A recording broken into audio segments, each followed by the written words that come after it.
শিক্ষার্থী বন্ধুরা, আজকে আলোচনা করব নবম দশম গণিতের অষ্টম অধ্যায়ের বৃত্তের 8.4 অনুশীলনের কিছু গুরুত্বপূর্ণ বহু নির্বাচনী প্রশ্ন নিয়ে। বিভিন্ন সময়ে বোর্ড প্রশ্নে এই প্রশ্নগুলো এসেছে। এছাড়াও বোর্ড প্রশ্নের বাইরে কিছু গুরুত্বপূর্ণ প্রশ্ন নিয়ে আলোচনা হবে। এই 8.4-এর আলোচনাকে আমি দুইটা পার্টে বিভক্ত করেছি। তার এখন হবে পার্ট 1 এর আলোচনা। তো চলো আমরা প্রথম প্রশ্নটা দেখি কি আছে প্রথম প্রশ্নে। প্রথম প্রশ্নটি এরকম: 4 সেন্টিমিটার ব্যাসার্ধ বিশিষ্ট, 4 সেন্টিমিটার ব্যাসার্ধ এবং 6 সেন্টিমিটার ব্যাস বিশিষ্ট, এখানে একটু পরিবর্তন করে দিয়েছে, একটা বলেছে ব্যাসার্ধ আর একটা বলেছে ব্যাস বিশিষ্ট দুইটি বৃত্ত পরস্পরকে অন্তঃস্পর্শ করলে এদের কেন্দ্রদ্বয়ের মধ্যবর্তী দূরত্ব কত হবে? তো কি হলো তাহলে ব্যাপারটা? একটা হলো 4 সেন্টিমিটার ব্যাসার্ধ আর একটা হলো 6 সেন্টিমিটার ব্যাস। এই যে যে বৃত্তটির ব্যাস 6 সেন্টিমিটার, এটার ব্যাসার্ধ হবে 3 সেন্টিমিটার। ব্যাসার্ধ হবে 3 সেন্টিমিটার, ব্যাসের অর্ধেক। আমি দুটো বৃত্ত এখানে অন্তঃস্পর্শ করে এঁকে রেখেছি। বোঝার সুবিধার জন্য ব্যাসার্ধ দুটোকে একটার উপর আর একটা না এঁকে একটু সাইডে এঁকেছি। তার মানে এই যে যেটা একটু সবুজ কালির দাগ দেখা যাচ্ছে, এটা হলো 3 সেন্টিমিটার, এবং যেটা একটু বড় আছে, একটু আহ কমলা কালার বা অরেঞ্জ কালারের, এটা হলো 4 সেন্টিমিটার ব্যাসার্ধ। তাহলে বলেছে কেন্দ্রদ্বয়ের মধ্যবর্তী দূরত্ব, একটার কেন্দ্র এই যে, আর একটার কেন্দ্র এটা। তাহলে এই কেন্দ্রদ্বয়ের মধ্যবর্তী দূরত্ব এইখান থেকে এইটুকু, এটা হবে 4 - 3, অর্থাৎ 1 সেন্টিমিটার। 1 সেন্টিমিটার। পরবর্তী প্রশ্ন যাই দেখি। 3 সেন্টিমিটার, 4 সেন্টিমিটার এবং 5 সেন্টিমিটার। কি কি বলেছে? 3, 4 এবং 5 সেন্টিমিটার ব্যাসার্ধ বিশিষ্ট তিনটি বৃত্ত পরস্পর বহিঃস্পর্শ করলে কেন্দ্রত্রয় দ্বারা গঠিত ত্রিভুজের পরিসীমা কত সেন্টিমিটার হবে? এখন একটা দারুণ ব্যাপার রয়েছে। আমি যেমনটা চিত্র এঁকে রেখেছি, এইখান থেকে এইটুকু হলো 3, এইখান থেকে এটা হলো 4 সেন্টিমিটার, এবং বাকিটা এই যে এইখান থেকে এইটুকু বলতে পারি, আবার এই পাশ থেকে এটাও বলতে পারি, একই মাপ। এটা হলো 4, এটা হলো 3। তাহলে আমরা কি করলাম? তিনটি বৃত্ত বহিঃস্পর্শ করেছে পরস্পরকে, এমন তিনটি বৃত্ত দেখছি, এবং তাদের যে ব্যাসার্ধ আছে, এই ব্যাসার্ধ তিনটি মিলে একটি ত্রিভুজ তৈরি হয়েছে। এই ত্রিভুজের পরিসীমা কত? একপাশে যে বাহু, এই বাহুর একটি দৈর্ঘ্য হচ্ছে 8, 5+3, 5+3, এইটা 8। এরপরে এই পাশের এইটা পাবো 3+4, অর্থাৎ 7। আর এইটা পাবো 5+4, অর্থাৎ 9। তাহলে এই তিনটি যদি আমরা যোগ করি, তাহলে কি পেয়ে যাব? ত্রিভুজটির পরিসীমা পেয়ে যাব। তাহলে কত হবে? 24 সেন্টিমিটার। 24 সেন্টিমিটার। পরবর্তী প্রশ্ন: বৃত্তের বহিস্থ কোনো বিন্দু থেকে ওই বৃত্তে সর্বোচ্চ কয়টি স্পর্শক আঁকা যায়?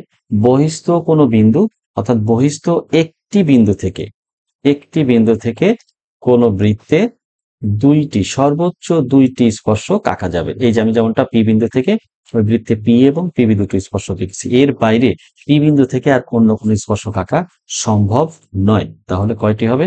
সর্বোচ্চ 2টি। 5 সেন্টিমিটার ও 3 সেন্টিমিটার ব্যাসার্ধ বিশিষ্ট, তার মানে দুটোই ব্যাসার্ধ। তাহলে একটা হলো 5, একটা হলো কত? 3। দুইটি বৃত্ত পরস্পরকে বহিঃস্পর্শ, এদিকে খেয়াল রাখতে হবে কোনটা কখন বহিঃস্পর্শ বলে, কখন অন্তঃস্পর্শ বলে। বহিঃস্পর্শ করলে বৃত্তদ্বয়ের কেন্দ্রদ্বয়ের মধ্যবর্তী দূরত্ব কত? বহিঃস্পর্শ করলে ব্যাসার্ধদ্বয় যোগ হয়, বহিঃস্পর্শ করলে ব্যাসার্ধদ্বয় যোগ হয়ে কেন্দ্রদ্বয়ের দূরত্ব নির্দেশ করে। আর যদি অন্তঃস্পর্শ করে তাহলে বড় ব্যাসার্ধ থেকে ছোট ব্যাসার্ধটা বিয়োগ হয়ে কেন্দ্রদ্বয়ের দূরত্ব নির্দেশ করে। তাহলে এখানে 5 আর 3 যোগ করলে কত হবে? 8। তাহলে কেন্দ্রদ্বয়ের মধ্যবর্তী দূরত্ব হবে 8 সেন্টিমিটার। আমি কিন্তু চিত্রে এখানে খুব সুন্দর করে দেখিয়ে দিয়েছি বিষয়টা। এক পাশে 3, এক পাশে 5 যোগ করলে হবে টোটাল 8। এটাই হবে কেন্দ্রদ্বয়ের দূরত্ব। এই কেন্দ্রটা ও হলে এটা মনে করলাম কিউ, তাহলে ও কিউ এর দূরত্ব 3 + 5, 8 সেন্টিমিটার। দুইটি বৃত্ত পরস্পরকে ছেদ করলে তাদের মধ্যে সর্বোচ্চ কয়টি সাধারণ স্পর্শক অঙ্কন করা সম্ভব? এখানে দুটো বৃত্তকে ছেদ করানো দেখানো হয়েছে। এই যে এই অংশটাই তারা কি করেছে, ছেদ করেছে।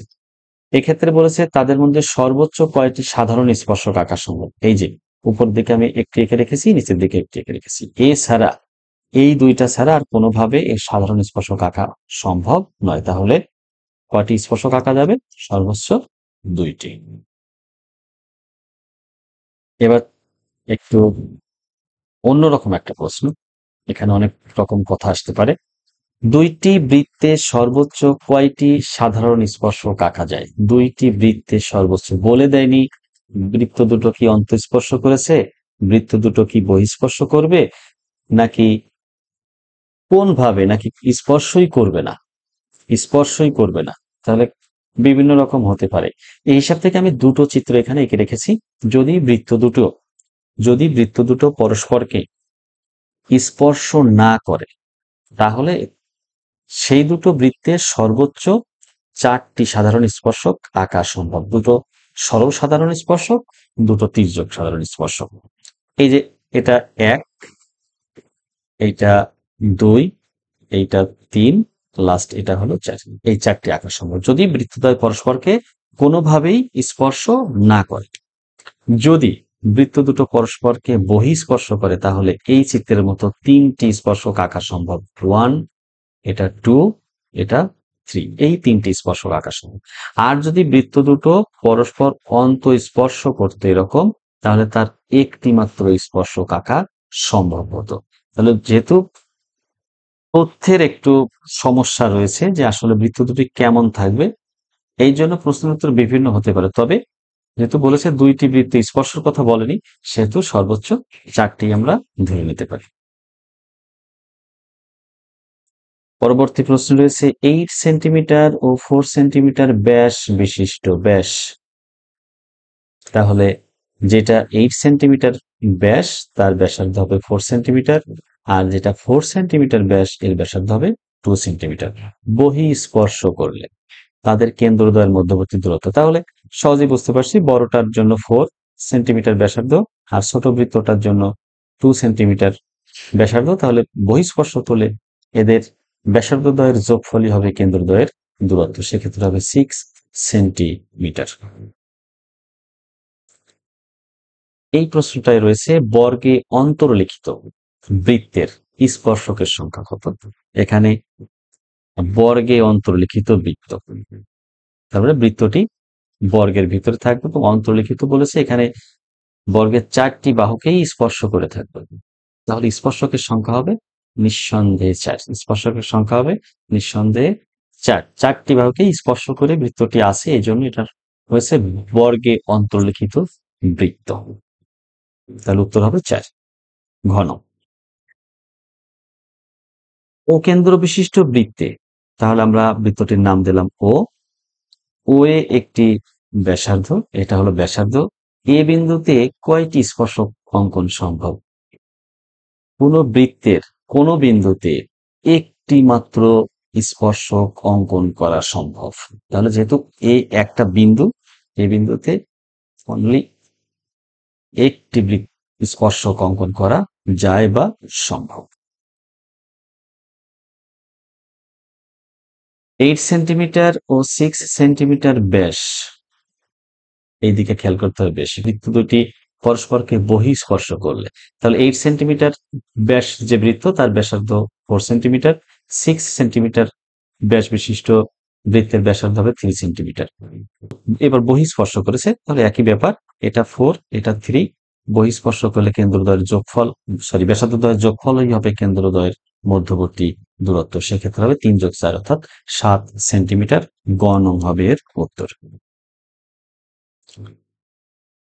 5 সেন্টিমিটার ও 7 সেন্টিমিটার ব্যাসার্ধের দুটি বৃত্ত পরস্পরকে অন্তঃস্পর্শ করলে, যখন ব্যাসার্ধ দেওয়া থাকে কোনো ব্যাপার না, অন্তঃস্পর্শ করলে বিয়োগ হয়, বহিঃস্পর্শ করলে যোগ হয় কেন্দ্রদ্বয়ের দূরত্ব নির্ণয় করতে গেলে। তাহলে যেটার 5 সেন্টিমিটার আর 7 সেন্টিমিটার আছে, তাহলে 7 থেকে নিঃসন্দেহে 5 বাদ দিলে থাকবে কত? 2 সেন্টিমিটার। এই 2 সেন্টিমিটারই হবে কেন্দ্রদ্বয়ের মধ্যবর্তী দূরত্ব। এই যে চিত্রে যে আমরা যদি দেখি তাহলে এটা হলো 5, নিচেরটা হলো 7। তাহলে এইখান থেকে এইটুকু কত হবে? এইটুকু হবে 5 minus, sorry 7 minus 5 is equal to 2 centimetre. উত্তর হবে ক। 3 সেন্টিমিটার ও 5 সেন্টিমিটার ব্যাসার্ধ বিশিষ্ট দুইটি বৃত্ত পরস্পরকে অন্তঃস্পর্শ করলে হিসাব ছাড়াই উত্তর 5 মাইনাস 3 অর্থাৎ 2। দুটোই ব্যাসার্ধ দেওয়া আছে, অন্তঃস্পর্শ করলে কেন্দ্রদ্বয়ের দূরত্ব হবে ব্যাসার্ধ দ্বয়ের বিয়োগফল, বড়টা থেকে ছোটটা বিয়োগ করে বসিয়ে দিতে হবে, অর্থাৎ ক নং হবে উত্তর। এখানে বলেছে কি R1 ও R2 ব্যাসার্ধের বৃত্ত পরস্পরকে বহিঃস্পর্শ করলে, কোনো কথা নেই, বহিঃস্পর্শ করছে, ব্যাসার্ধ দেওয়া আছে, তাহলে R1 প্লাস R2 হবে কেন্দ্রদ্বয়ের মধ্যবর্তী দূরত্ব, অর্থাৎ উত্তর হবে খ। চিত্রে ও কেন্দ্র বিশিষ্ট বৃত্তে, এই যে যে চিত্রটা আমরা দেখছি, বৃত্তে ডি ও ডিসি দুইটি স্পর্শক, চিত্রানুসারে ডিও সমান ডিসি একদম সত্য, কারণ বহিস্থ কোনো বিন্দু থেকে কোনো বৃত্তে স্পর্শক টানলে ওই বিন্দু থেকে স্পর্শ বিন্দু দ্বয়ের দূরত্ব সমান হয়। 26 নম্বর উপপাদ্য, নবম দশম শ্রেণীর গণিত বইয়ের। তাহলে এটা ডি এ সমান ডিসি হবে। কোন এডিসি সমান 60 ডিগ্রি, এ ডি সি সমান 60 ডিগ্রি। তাহলে এইখানে একটু চিন্তা করতে হবে যে আসলে এডিসি সমান 60 ডিগ্রি হয় কিনা। এখানে চিত্রে আমরা যেমনটা দেখছি ওবি, এই যে ওবি সমান বলেছে বিসি, আর ওসি তো অবশ্যই ওবি এর সমান, তাহলে এইখানে কিন্তু একটা সমবাহু ত্রিভুজ উৎপন্ন হয়েছে। কেন? কারণ বিসি হলো ব্যাসার্ধের সমান জ্যা, বিসি হলো ব্যাসার্ধের সমান জ্যা, তাহলে তিনটাই ব্যাসার্ধ এখানে, তাহলে তিনটাই ব্যাসার্ধ হলে প্রত্যেকটা কোণ 60 ডিগ্রি, প্রত্যেকটা কোণ 60 ডিগ্রি, তাহলে এই কোণ 60 ডিগ্রি হলে এই যে এটা হবে 120 ডিগ্রি। কেন? কারণ এই টোটালটা মিলে হবে 180 ডিগ্রি, তার থেকে 60 ডিগ্রি বাদ দিলে থাকে 120। যেহেতু যেহেতু কোণ এ ও সি 120 ডিগ্রি, তাহলে নিঃসন্দেহে নিঃসন্দেহে কোণ এডিসি হবে 60 ডিগ্রি। কেন? কারণ 120 ডিগ্রি আর 60 ডিগ্রি মিলে হয় 180 ডিগ্রি। তাহলে 180 ডিগ্রি হলেই হতেই হবে, ব্যাপারটা এমন কেন? হ্যাঁ, এই যে এইখানে 90 ডিগ্রি, এই যে সি বিন্দুতে 90 ডিগ্রি কোণ তৈরি হয়েছে, কেন? ডিএ এবং ডিসি দুটোই তো স্পর্শক, স্পর্শক স্পর্শ বিন্দুগামী ব্যাসার্ধের সাথে 90 ডিগ্রি কোণ করে থাকে। তাহলে কোণ এ অর্থাৎ ডিএ ও 90 ডিগ্রি, ডিসি ও 90 ডিগ্রি, তাহলে দুটো হয়ে গেল 90 90, 180 ডিগ্রি। তাহলে বাকি থাকবে আর চতুর্ভুজে 360 ডিগ্রি হতে 180 ডিগ্রি, তার মধ্যে এ ও সি যদি 120 ডিগ্রি হয়, তাহলে নিঃসন্দেহে এটা হবে 60 ডিগ্রি। তার মানে এডিসি এটা সত্য 60 ডিগ্রি। ত্রিভুজ বিওসি সমবাহু ত্রিভুজ, আমি এটা আগেই বলে দিয়েছি, বিওসি সমবাহু ত্রিভুজ। কেন সমবাহু ত্রিভুজ তার ব্যাখ্যা দিয়েই কিন্তু আমরা এডিসির মান নির্ণয় করেছি। তাহলে এখানে তিনটি অপশনই সঠিক, অর্থাৎ উত্তর হবে ঘ। আশা করি ভিডিওটি দেখে উপকারে আসবে। যদি উপকারে আসে তাহলে অবশ্যই চ্যানেলটি সাবস্ক্রাইব করার জন্য অনুরোধ রইল।